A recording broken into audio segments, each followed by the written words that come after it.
thank you for your leadership at the Rice Space Institute as well. What an amazing organization, and good for not just NASA, but for the country, and we're grateful for your service.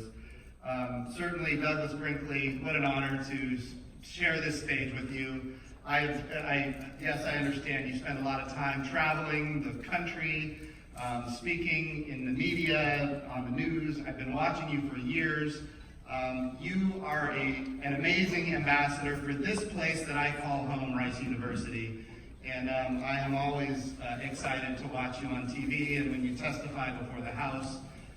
And I will tell you that this particular book, American Moonshot, has really reignited an enthusiasm for the space program that is significant, and again, born right here at Rice University. So thank you for all your leadership. It's an honor to be here with you. And of course, George Abbey is in our presence as well. For those who don't know, George Abbey is with the Rice Baker Institute, and he is Mr. Johnson Space Center, the former center director there at Johnson, who's done so many amazing things for so many years. And again, just like Douglas Brinkley said, it's a little daunting to stand in front of George Abbey and give a speech about, or not just Rice, but NASA. And but it's great for you to be here, George Abbey.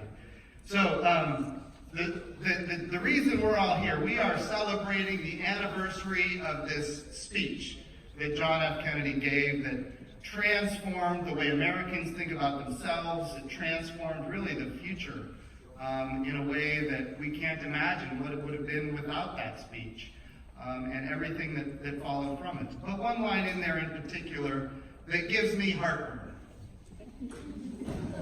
And I think you guys know what I'm going to say. He said, "Some may say, why do we go to the moon? Why do we climb the highest mountain?" And then he said the line that gives me heartburn, "Why does Rice play Texas?" I will tell you why Rice plays Texas, because we win. And I was there the last time we did it. I was on the sidelines. It was a Sunday night, and it was a 1917 victory, 1994 against the University of Texas. And before I start talking about NASA, I want to read to you an article in the Houston Chronicle from 1994. Houston Chronicle. Let's see the date here. October 16th, 1994. Remember this, because we're talking about Saturday, and I'm going to be there.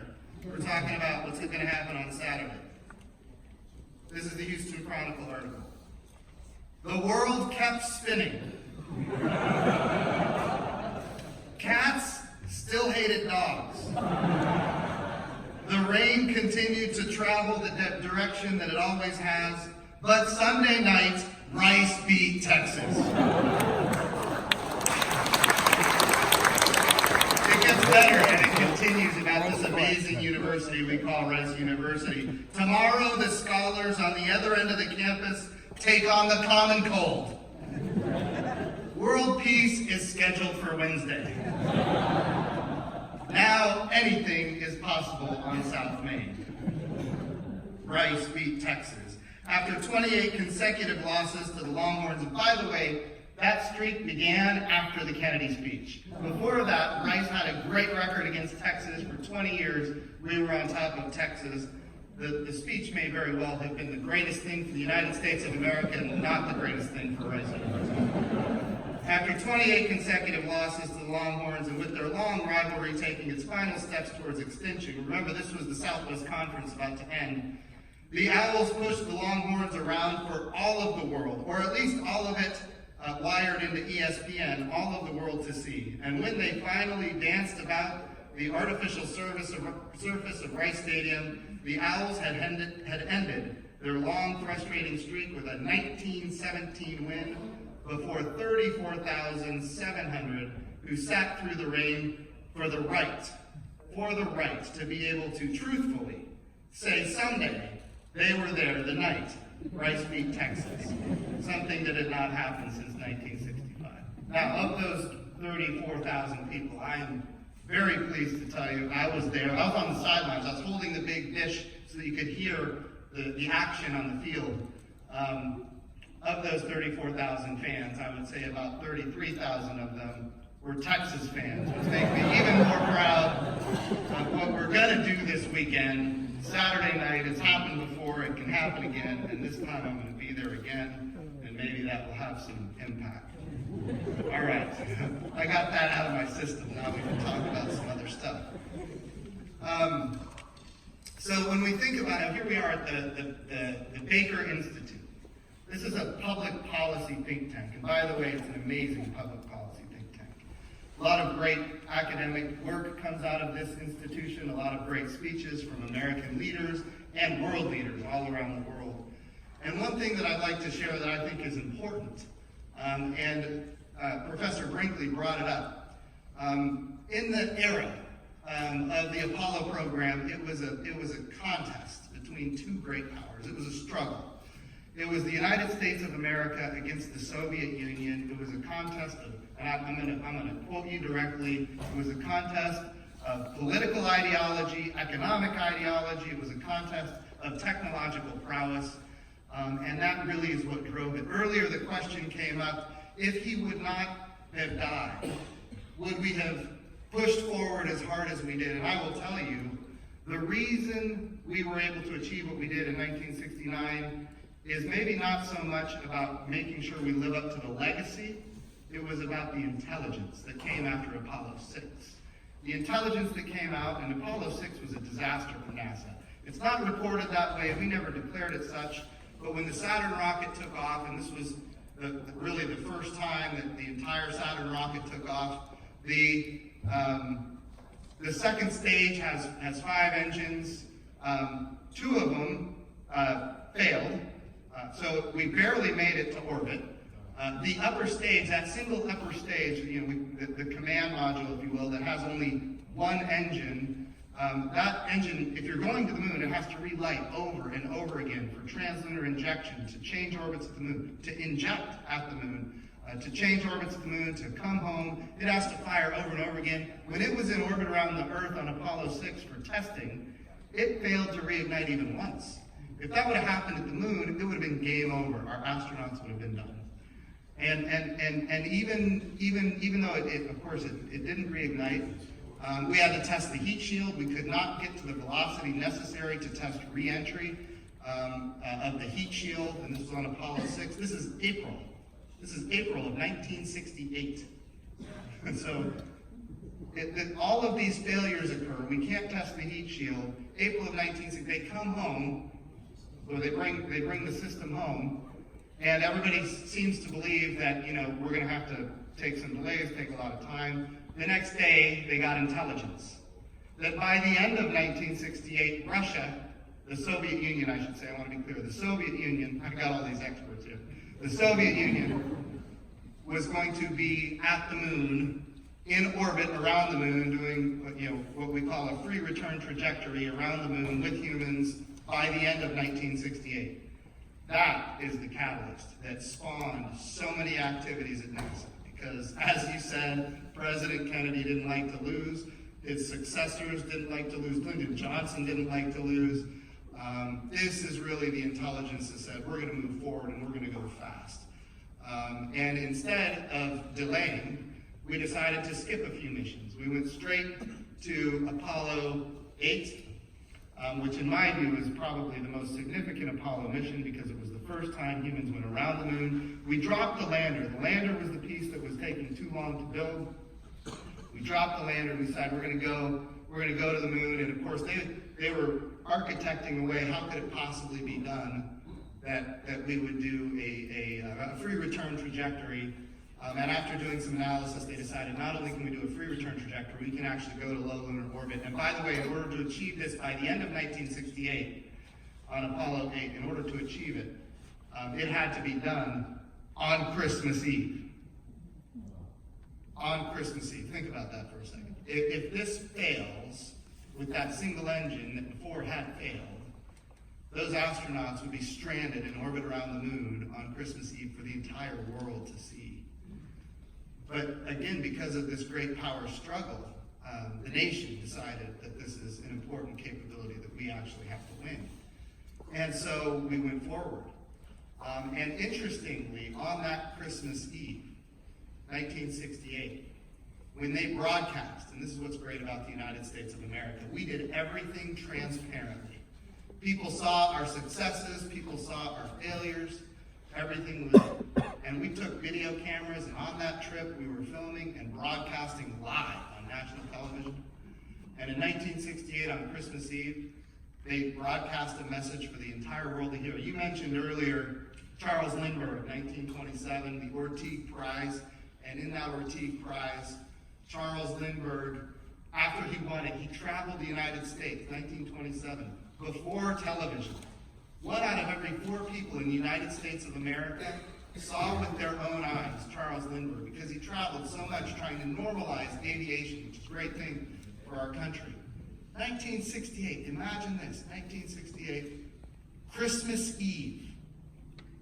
In one broadcast that was minutes in length, 1 out of every 4 people on the planet either heard or saw that broadcast from the moon on Apollo 8, Christmas Eve, 1968. This is a public policy think tank. That's an amazing tool of national power. Think about where we were, the Iron Curtain. How do you communicate behind this thing that they call the Iron Curtain? Let's do something so stunning that the entire world has to tune in. That's what it was. You know, in national security, we talk about elements of national power. And there's one element of national power that everybody thinks about all the time, and that's military. It's the big M, it's capital M, it's bold, everybody sees it, knows it. But there's other elements of power that are soft in nature, and I'm bringing all of this up because the Baker Institute is a public policy think tank. And when we think about the history that was made here, it was about averting war. Not having the big M to win the war, although that's important for deterrence, critically important. But the question was this: how do we communicate behind the Iron Curtain? We talk about what we call the dime theory, diplomatic power, information power. That's what I'm talking about when I talk about 1 out of 4 people on the planet either hearing or seeing that broadcast on Christmas Eve, 1968. And that information power is what changes the perceptions of people all over the world towards the United States of America.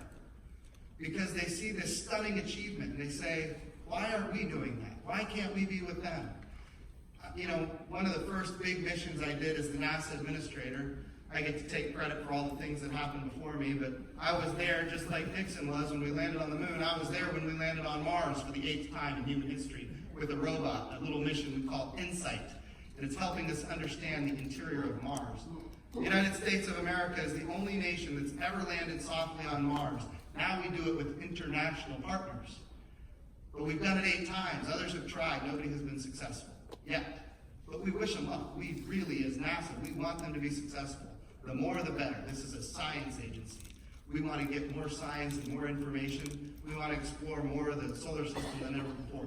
My point is this, on the information piece, diplomatic power, information power. When we landed on Mars, it was a great day for NASA. I'm telling you, we were excited all across the agency.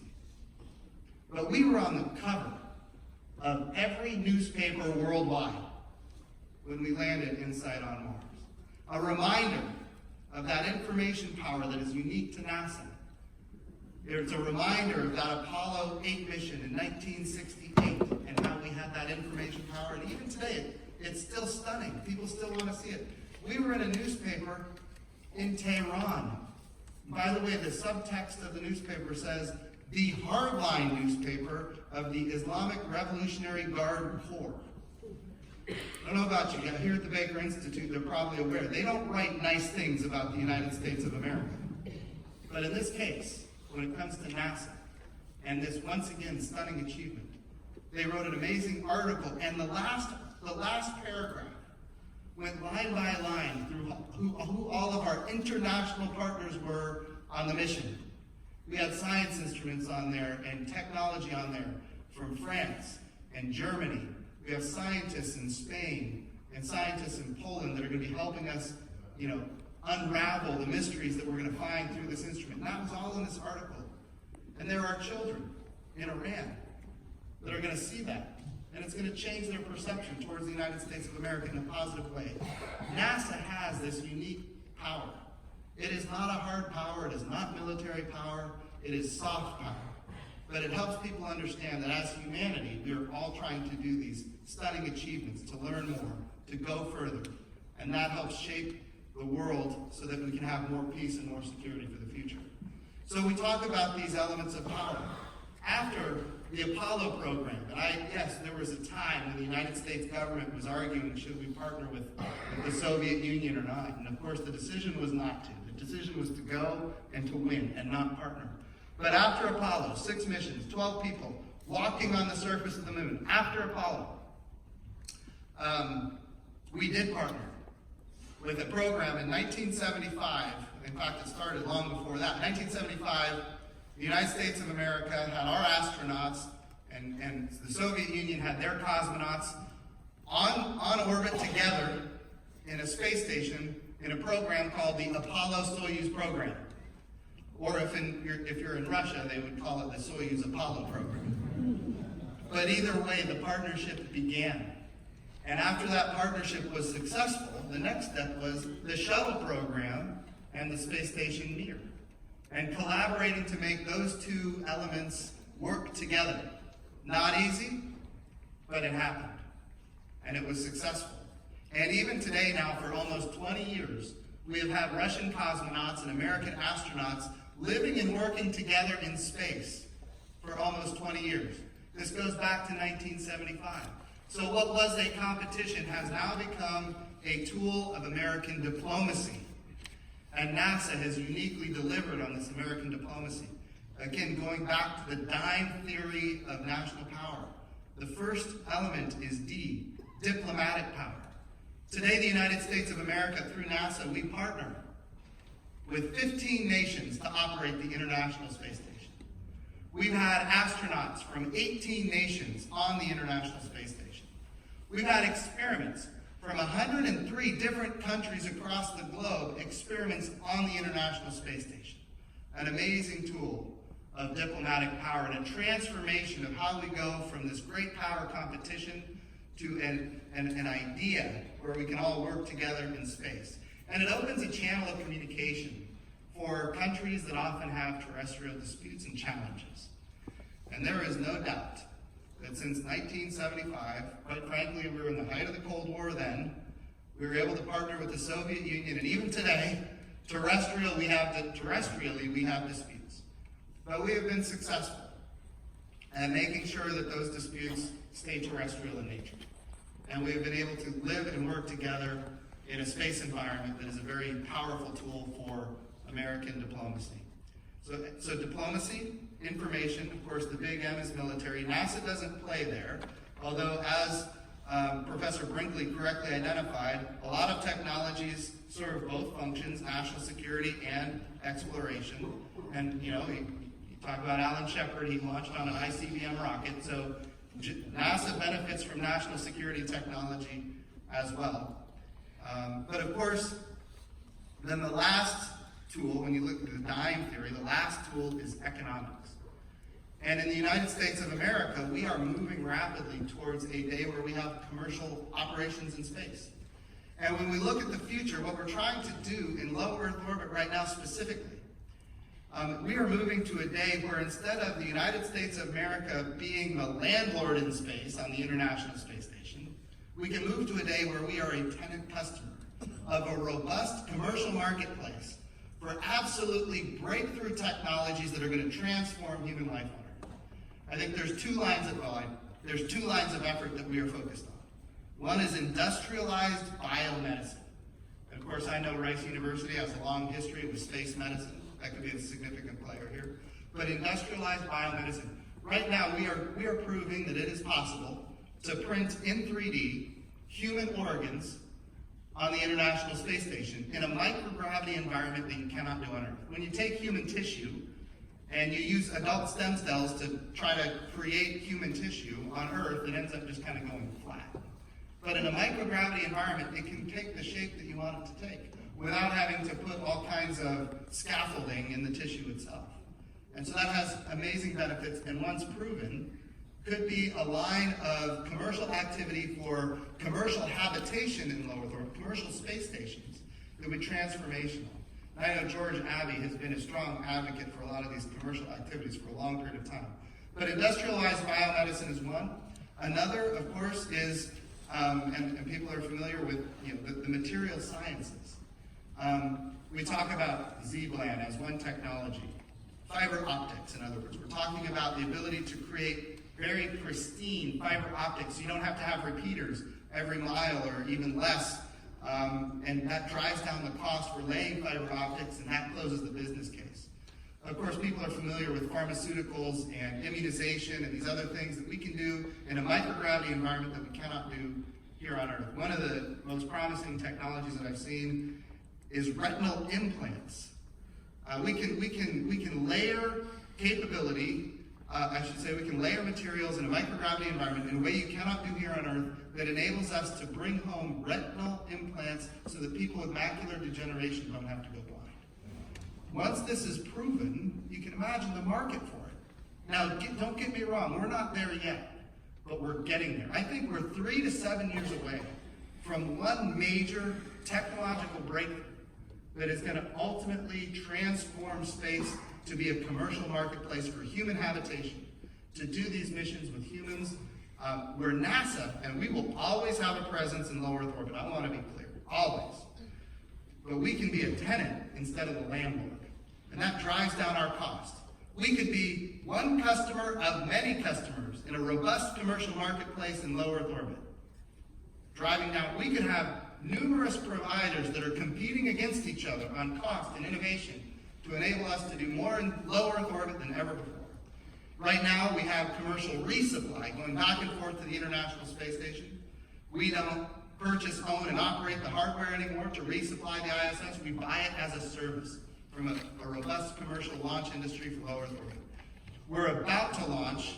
Within the next year, we will once again, and I know it's been hard, especially for the Johnson Space Center, with the retirement of the space shuttle and the cancellation of Constellation, we have had this dry spell where America has not been launching its own astronauts on its own rockets.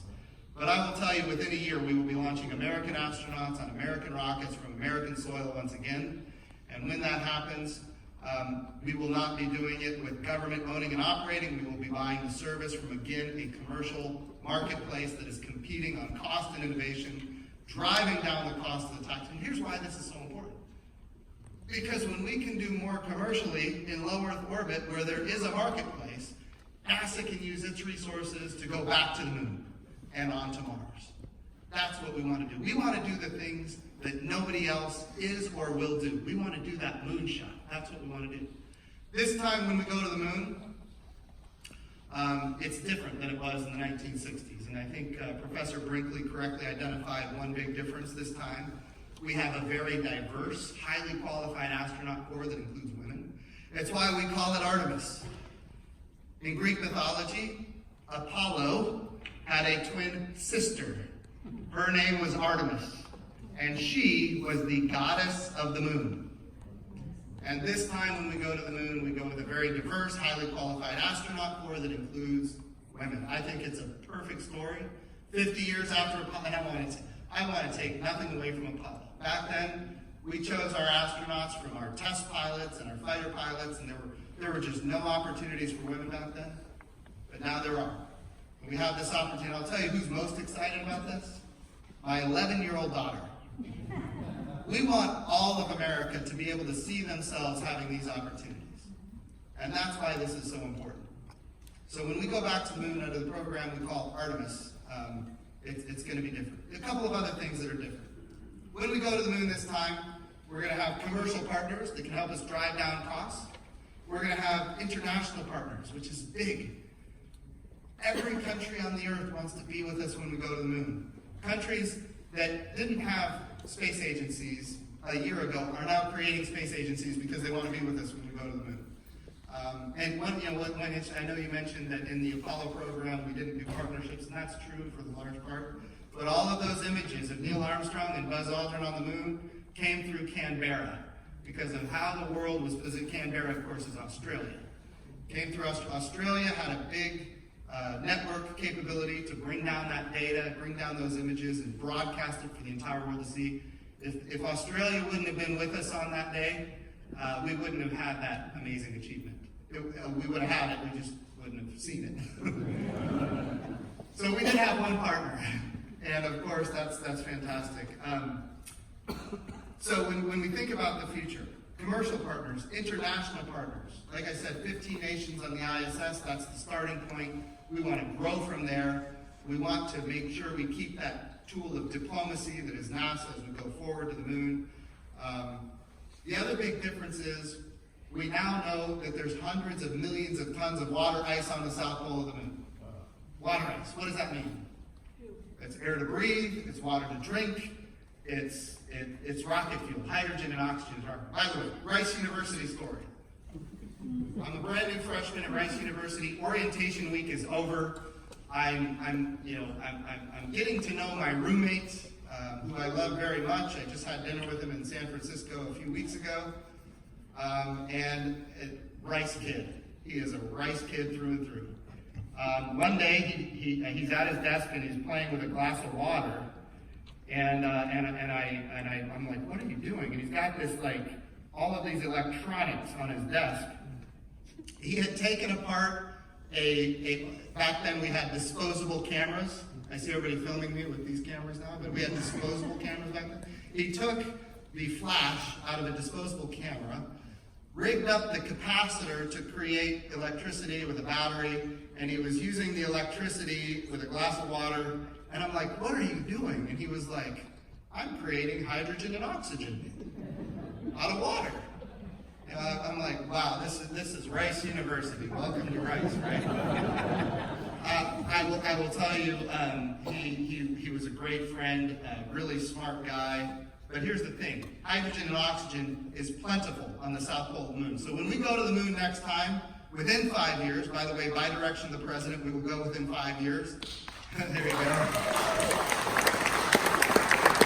When we go to the moon with the next man and the first woman, and by the way, there's no reason it couldn't be 2 women, it may very well be, but with at least the next man and the first woman, when we go to the moon, we will be going to the south pole of the moon, and we will be using that water ice. And we right now have underway what we call CLIPS missions, Commercial Lunar Payload Services. We're going to the moon commercially with these small robotic missions to characterize, understand the water ice and the regolith, use it for life support, use it for rocket fuel, hydrogen and oxygen, same rocket fuel that powered the space shuttle, same rocket fuel that powered the Saturn rockets that took us to the moon the first time. It's available, hundreds of millions of tons on the South Pole, and maybe probably, likely a lot more. So we're going to use that resource. And here's why, because we're going to go to Mars. And I know we're running out of time. I'm going to be quick. I got to talk for a second about Mars. We're going to show a 2-minute video. Why does Mars matter so much? We go to the moon because we need to get to Mars. Then it was the destination. The problem is Apollo ended. Artemis, we do not want it to end. We're going sustainably to the moon. We're building reusability into the architecture, sustainable to the moon, so that my children and their children will continue to see missions on the surface of the moon. And the reason is the moon is the waypoint for the destination, which is Mars. Challenge with Mars. We are on the same side of the sun once every 26 months. When you go to Mars, you got to be willing to stay because you will not be in the same orbit as the Earth. The moon is with the Earth wherever we go. It's the proving ground. It's a 3-day journey home. Apollo 13 taught us that we can have a problem and still make it home. Houston, we have a problem. We're in Houston. Apollo 13 taught us that things can go wrong at the moon and you can still make it home. If you do that on the way to Mars, it's not going to be a good day. So we need to learn how to live and work on another world for long periods of time so we can go to Mars. Here's why Mars matters. In the last year, we have discovered complex organic compounds on the surface of Mars. The building blocks for life exist all over the surface of Mars.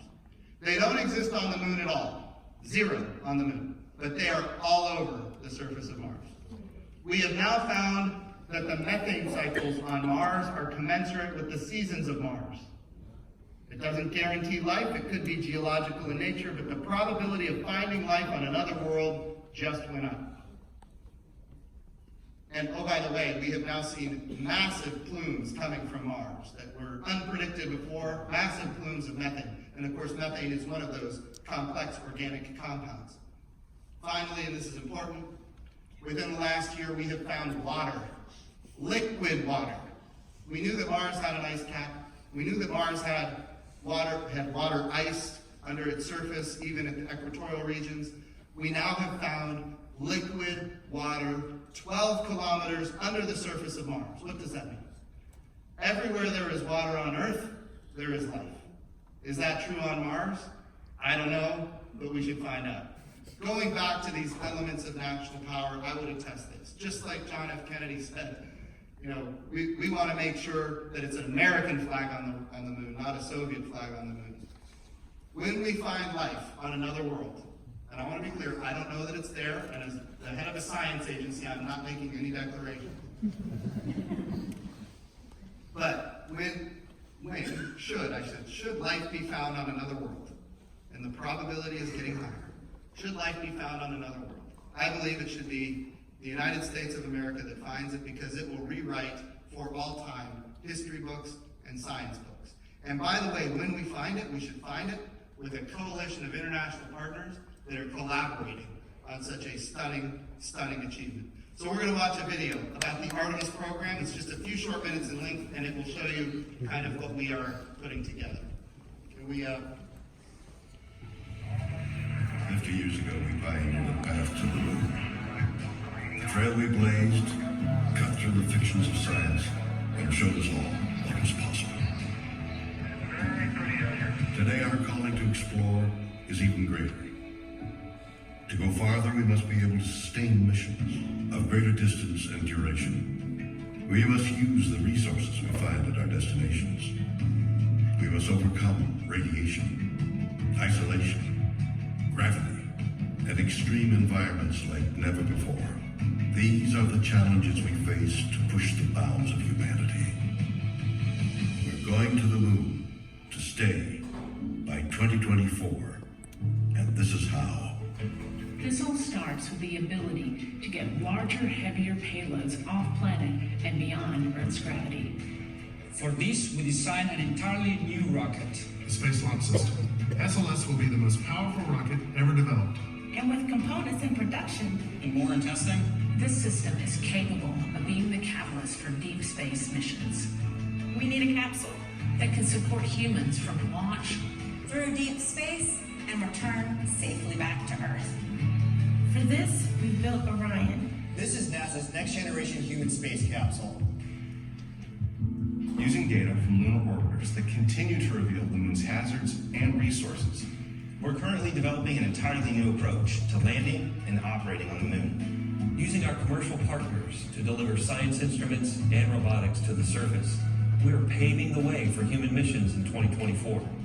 Our charge is to go quickly and stay, to press our collective efforts forward with a fervor that will see us return to the moon in a manner that is wholly different than 50 years ago. We want lunar landers that are reusable, that can land anywhere on the lunar surface. The simplest way to do so is to give them a platform in orbit around the moon from which to transition.